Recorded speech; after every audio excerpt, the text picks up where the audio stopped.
It is a truth universally acknowledged that a single man in possession of a good fortune must be in want of a wife. So begins Pride and Prejudice, Jane Austen's second and arguably her most famous novel. In Persuasion, though, the book starts off on quite a different note, with the protagonist's father reflecting on his family's wealthy status in England. Both novels, though, deal with love and attraction, as well as the misunderstandings and heartache that often accompany these forces. Elizabeth Bennet and Anne Elliot also provide us a look into the subjective experience of women in Regency-era England. Despite these similarities, Persuasion presents us with a much older and more mature, and in many ways wiser heroine. Anne Elliot, at 27 years old, is opposed to Elizabeth, who is not yet 21. Anne is a heroine who has faced and survived disappointments, but has not yet found true happiness or satisfaction. And although today we would not call a single 27-year-old past her prime, Anne is almost an old maid. Like Pride and Prejudice, Persuasion introduces us to the rules and norms of Regency society and a woman's place in that society. While you read, pay attention to the way the novel reveals these societal expectations, as well as what kind of morals and characteristics Austen seems to endorse in this piece, in order to determine whether this classic piece of women's literature can also be considered a feminist text. So without further ado, let's dive into the complicated milieu of Austen's world and Regency England. Jane Austen was born in 1775 and died in 1817 at the age of 41. Jane was the second youngest of 8 children, born to Reverend George Austen and Cassandra Leigh Austen. Her father was a parish leader in the country village of Steventon in southern England's county of Hampshire. Jane and her sister Cassandra were the only girls in the family, but did receive a good education. She and Cassandra were close companions throughout their lives, and neither woman ever married. Jane's brothers had various careers in banking, the clergy, and the aristocracy, but her 2 youngest brothers went into the Navy and eventually became admirals, which could explain much of her naval knowledge in Persuasion. All of the Austen family was very well read, especially novels, utilizing circulating libraries which were very popular at the time. Jane actually began writing at the age of 12 or 13, and these were mostly pieces designed for the entertainment of her family. In 1795, she and Thomas Lefroy fell in love when he was visiting his aunt and uncle. Unfortunately, his aunt sent him away because she knew he would be cut out of the family if he married a woman with few prospects like Jane. He later became a successful and wealthy lawyer, which would have allowed him to marry Jane as he had his own fortune, but he never returned to claim Jane's hand. After her father retired in 1800, the family moved to Bath, where Austen's writing stalled. Austen is said to have fainted at the news that they would be leaving their country home for the social town of Bath. In 1801, she supposedly found love again with a clergyman, but he died suddenly before he could propose. There are no documents or definitive proof of the existence of this fellow. The brother of her close friends, the Big Sisters, Harris Big Withers, proposed to her later in her life. She accepted his proposal because his fortune would ensure her security from poverty and allow her to live a comfortable life. She accepted because his fortune would ensure her security from poverty and allow her to live a comfortable life. But she rescinded her acceptance the next morning because they were not a good match and did not have similar temperaments. Her father died in 1805, leaving her mother, Cassandra, and Jane without any means of income. Luckily, their brothers were able to pool their resources and provide for the women of the family, allowing them to live comfortably in Bath. Eventually, Austen grew tired of Bath in terms of the setting and the people. The women of the family later moved in with Frank, one of the brothers who was in the Navy. After that, they lived on one of the estates of Edward Austen, who had been adopted by a wealthy branch of the family to be their heir, because that branch of the family had no children of their own. Austen would remain at Chawton Cottage in Kent, where she lived until she died. Austen remained close to her family, and was especially fond of her nieces and nephews, in particular her niece Fanny, who was Edward's daughter. She published her first novel in 1810, rather later in her short life, and published 3 more before she died. So Sense and Sensibility was followed by Pride and Prejudice, which was then followed by Mansfield Park, and then followed by Emma. Her last 2 novels were published after her death by her family, and those include Northanger Abbey and Persuasion.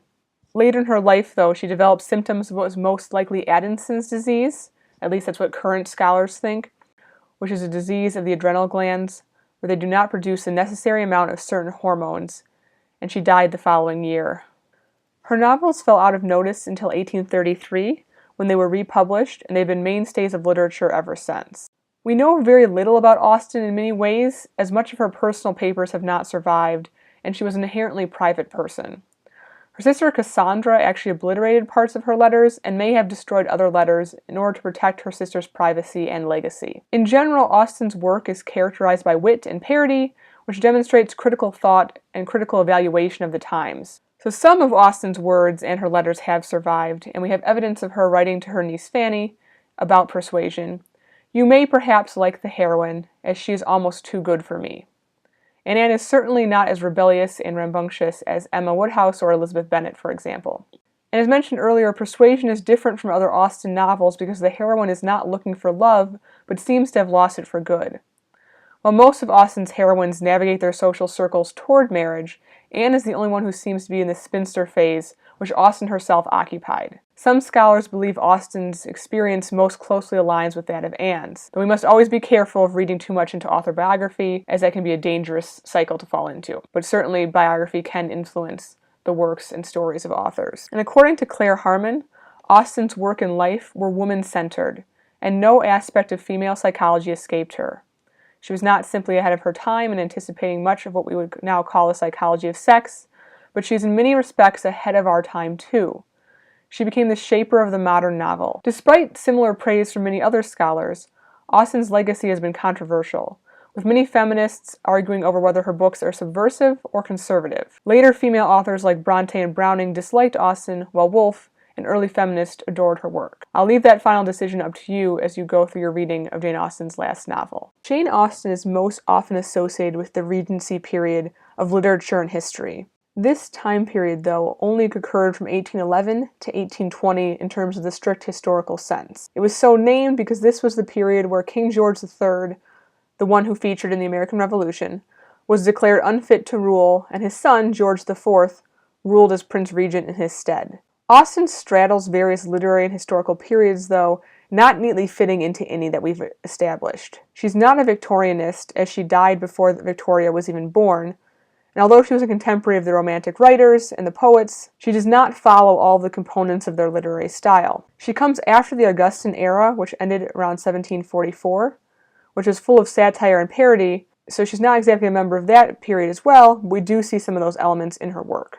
So many scholars have agreed that the Regency period, which is not a really well-defined period of literature, is the best fit for Austen. And it's important to keep in mind some of the historical context. Later in her life, England and France were engaged in the Napoleonic Wars, and the Navy was even more of a risky business in those days. Men could achieve great fortune or a quick demise just as easily. So although most of Austen's novels depict these comfortable domestic spheres, England was in a state of great turmoil at the time, involved in many conflicts. And the kind of life that Austen lived and wrote about, being successful in the domestic sphere, was really considered the proper place for women at this time. Austen was very secretive about her writing, perhaps because of the difficulty to live a private life once you were a published authoress. She did not use her name when she published Sense and Sensibility, but said it was by a lady, and she continued to leave her name off of her work. Her name was actually never attached to her novels until her brother published Persuasion in Northanger Abbey with her name after her death, and drew the connection to the other novels she had published. Again, during this era, the general public frowned on women being involved in the public sphere, which included being an author, so there was societal pressure to not reveal your name.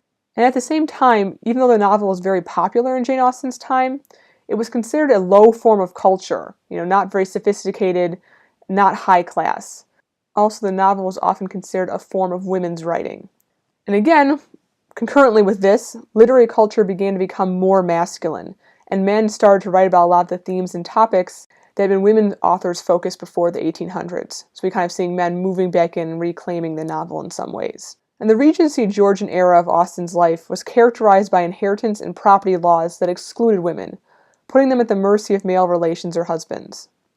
Married women did not gain rights until after Austen's death. When women married, they turned their fortunes over to their husbands, and a man could prevent his wife from seeing their children if she displeased him.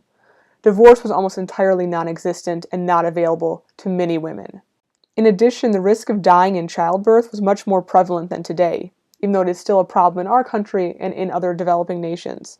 So even if you did manage to find a successful and loving match, you may not live to enjoy it. And there was much pressure on women to conform, as women who were disinherited or fell out of favor in society did not have a safety net to turn to. Additionally, spinsters or unmarried women, especially when their fathers and other male relatives died, often had very few resources to turn to and relied on the charity of friends and family. In terms of a more international scope, Britain was becoming increasingly colonial, conquering other nations, and products made from slave labor were also part of the political landscape at the time. So we're seeing Britain rise in its power, but also kind of becoming involved in these complicated and morally questionable domination practices. In addition, in terms of more conflict, the French Revolution, which lasted from 1789 to 1799, had created a large-scale and long-lasting anxiety in Britain, as many feared that a similar uprising of the lower classes and a turning over of the social order may be happening in Britain soon as well. So Austen, again, although she's not directly dealing with these ideas, is writing in a climate with all these anxieties about the French Revolution, about the Napoleonic Wars, about the upcoming Industrial Revolution, which England was on the brink of at the time. So the nation is really changing politically, socially, geographically, and commercially, and Austen is right on the brink of that. So her novels, again, are kind of capturing some of that spirit and sense of a changing England.